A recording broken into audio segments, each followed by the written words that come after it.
akka nama gubaa aduutiin mataan isaa naanna'ee dheebuu bishaanitiin qoonqoonsaa tarsa'e. Bubbee lafa onaatiin qaamni isaa awwaara'ee bifa namummaa buusee addaatii daalachaa'e. Deemsi isaa bu'aa dhabee haamileen isaa manca'ee humni isaa dhumee abdiin isaa abjuu ta'e. Jilbi isaa laafee mogoleen isaa bu'ee. Harki sadacheetiin humni isaa qoramee dhahaa qilleensaatiin asiif achi daddarbatame. Gatantaree kofee adda isaatiin gombifame. Akka isa gargaaraniif iyyee yoo gadoodes carraa isaa abaaree yoo harqanee boo'es abdii isaa kutatee yoo uffata isaa tarsaasis akka nama jooraa birmataa hin qabne iyya isaa dhagee eenyuyyuu isaaf hin qaqqabne yoo eeges eessaayyuu gargaarsa hin arganne kufee ka'aa deemuu deemsa lafa onaa tittirachaa siqu jedhee du'uudhaa manna tasa burqaatti dhufee dhugee dheebuu bahuu garaasaa guuttatee dhuguu hamma danda'u.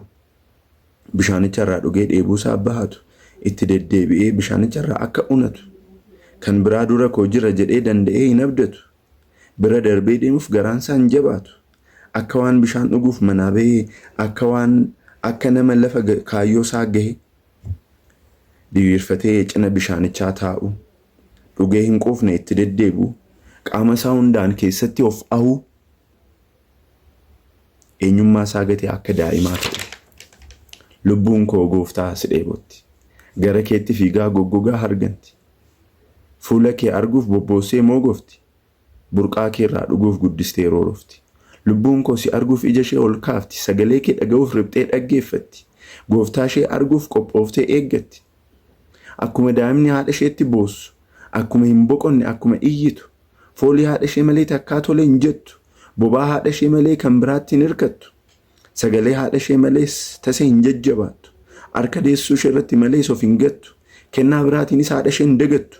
Lubbuun koo akkas si dhabnaan tasallee hin boqottu. Miillaan ol jettee dandeessee hin dhaabattu. Harka biraarraas beektee hin soorattu. Foolii keetiin ala kan biraatti hin bartu. Lafa ati hin jirre dandeessee hin jiraattu.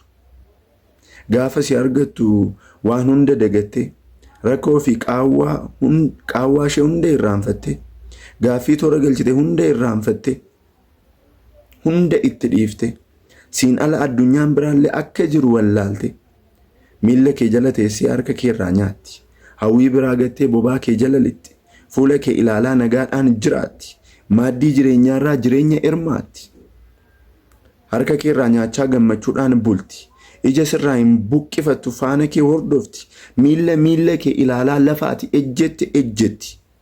Ormaaf duudaa taatee si qofa dhaggeeffatti. Addunyaarraa fagaatee qofaatti of baasti.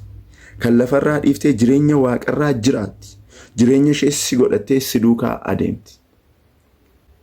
Viidiyoo kana yoo jaalattan yoo siin fayyade namoonni akka itti jajjabaatan namoonni akka itti eebbifamaniif koppii sheer riipost gochuudhaan namoota biraan gahaa eebbifama.